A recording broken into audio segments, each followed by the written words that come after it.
Ja, ik kan op hier gewoon alles zeggen, toch? Je kan alles zeggen. Oh man.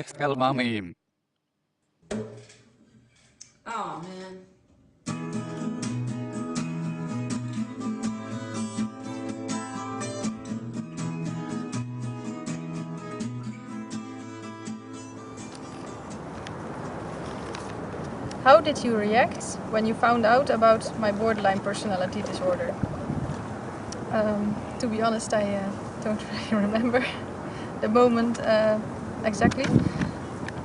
In de eerste instantie schrikken. Maar ik wist ook niet echt wat borderline precies was. Dus na het opgezocht te hebben, was het inderdaad gewoon schrikken. I think at first we all thought that you were just going through a rough time, having some broken heart issues and stuff like that. And I remember my mother once told me way before you found out you had borderline that she said, yeah, I think he might have borderline, and I didn't know exactly at that time what it was, and I didn't pay any attention to it. So, but later on, when we found out, I thought, yeah, well, she was right. But I don't really remember what my reaction was. I think it was that I was happy that it had that there was a reason for your behavior, that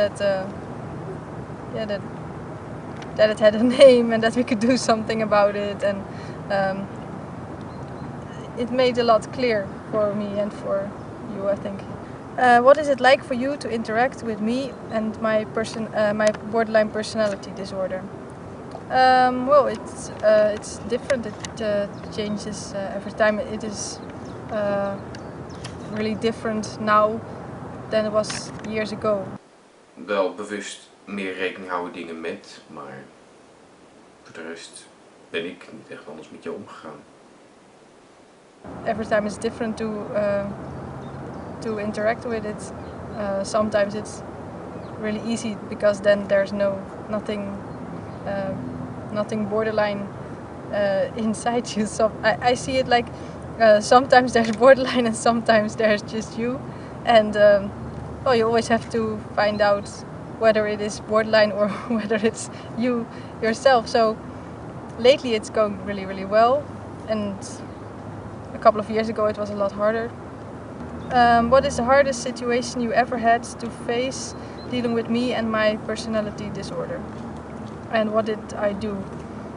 Ik schrok heel erg. Toen je op jezelf had gesneden in je arm. Dat ik het achteraf te horen kreeg. Ja. Dat is denk ik de moeilijke situatie wel. I think in the beginning we had a really, really, really close relationship. I think we were seeing each other like every day for a really long time, and yeah, you were like really, really close to me, and you had a lot of problems, and I was able to help a little bit just to be there. And I think at that time we were way too close. You were way too much depending on me, and I was feeling that I was the one that had to do something, and it was just wrong. But at that time for me it was really easy because all I had to do was just be there for you whenever you called in the night. So that was really easy. But after that it kind of changed, and I think most people will expect that I will say that the hardest situation with you was the time where you tried to commit suicide, because we saw each other that day, and you left me, and I knew immediately that there was something wrong. I think a lot of people will expect that that was really hard for me, but to be honest, that wasn't so hard because I knew exactly at the time what was wrong. I knew exactly what I had to do. I knew for a really long time that it would happen. But what was really hard after that was that you went into institution where they helped you and you you stayed there, and that was a lot more difficult for me because you didn't want to see me, and I really had the urge to visit you, but you didn't want to see me, and I had the feeling that you abandoned me and you pushed me away. So that was a lot more difficult for me because I felt like I lost you anyway, that you were still there, but you were not you anymore. And I think that's the hardest thing for me, that I had to say goodbye to someone who is still there. And it's kind of a grieving process, like you lose someone, but you don't really lose him, he's just a different person. So the person that you started a friendship with is not there anymore. So you have to accept that the person is becoming someone else, and after that you have to I think build up a new friendship, because the person is a different person. So it's like having a new friendship with another person, but in your mind you still remember the time before. So you have to put it together in your head, because there's a part of you that is all the time looking for the person from before, and another part in your head says, well, the person is not here anymore, this is now the way it is, and this is also nice and fun, and now we can still do a lot of nice things. There's a small part of me that is all the time still expecting that the boss from before will be back, and then you get that person is not there anymore, so it's hard to cope with that. I think that for me is the hardest part. Do you have any tips for people who are dealing with someone with borderline personality disorder? Well, I think right away you have to make for yourself, well, there's one part borderline and there's one part the person who has the borderline. I think you have to keep those two things apart for yourself. And also I think it's really important not to expect anything from someone with borderline personality disorder, because you never know what will happen, so you can never really depend on someone, and you also have to accept that. I mean, and really accept that and not getting angry, and just know that this is just the way it is. And I think when you don't expect anything, then everything that happens is just really good, because you're not getting disappointed when you don't expect anything. So I think that's the most important thing. And just be yourself. Don't give in too much, because I don't think you can help a person with borderline. So you don't have to you don't have to give yourself the illusion that you can help someone, because then you really will be disappointed, and it's not your job to help. It's just your job to just be there and be yourself. Blijf eerlijk, praat veel. Ik denk dat het ook verschil is of het je broer of je zus, je moeder, je vader of een vriend is, hoe je daarmee omgaat. Jij bent mijn broer, dus ja, ik kan ook altijd eerlijk tegen jou zijn. Dan kan je verrot schelden, maar dan kan je ook een knuffel geven, bij wijze van. Dus. I think what a person with borderline disorder really needs is just someone he can trust, and I think the most important tip is to try to take everything serious, and to try to not find anything weird. When Bas tells me something that for me is kind of weird, I always try to keep in my mind that for him it's real.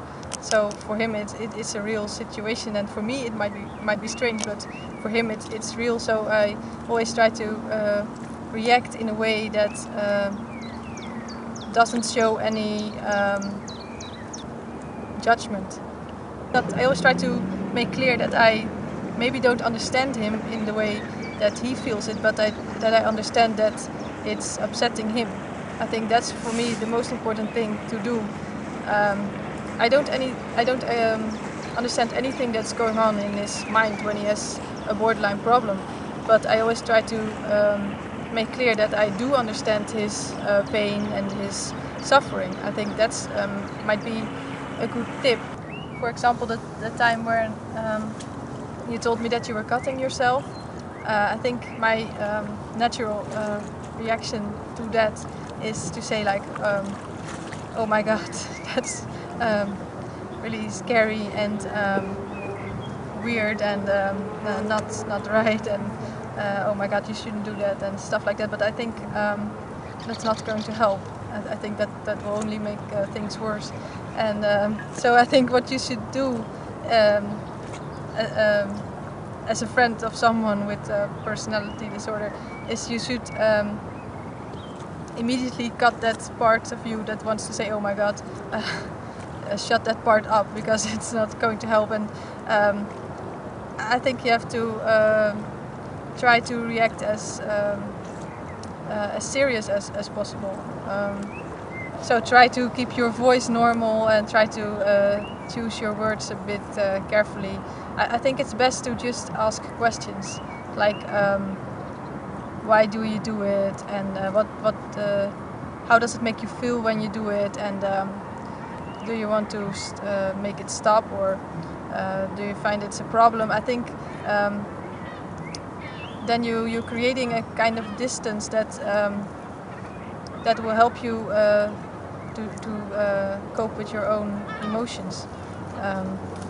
I think it's good just to ask some serious questions, just to keep the conversation going about it, because when you react like, oh my god, then the conversation stops. Then that is just it, because then you have a difference that is just way too big. Because there's my oh my god reaction, and there's his, there's your honesty and your need to tell me something. So I think it's good to start asking questions, because then you have a helicopter. No, I mean then you have the start of a conversation, and then you can talk about it. Is there a difference between Bas now, like today, and Bas 4 years ago? Yeah, I think there's a extremely big difference. Ik denk dat je een stuk rustiger bent geworden wel. Jezelf wat meer onder controle hebt.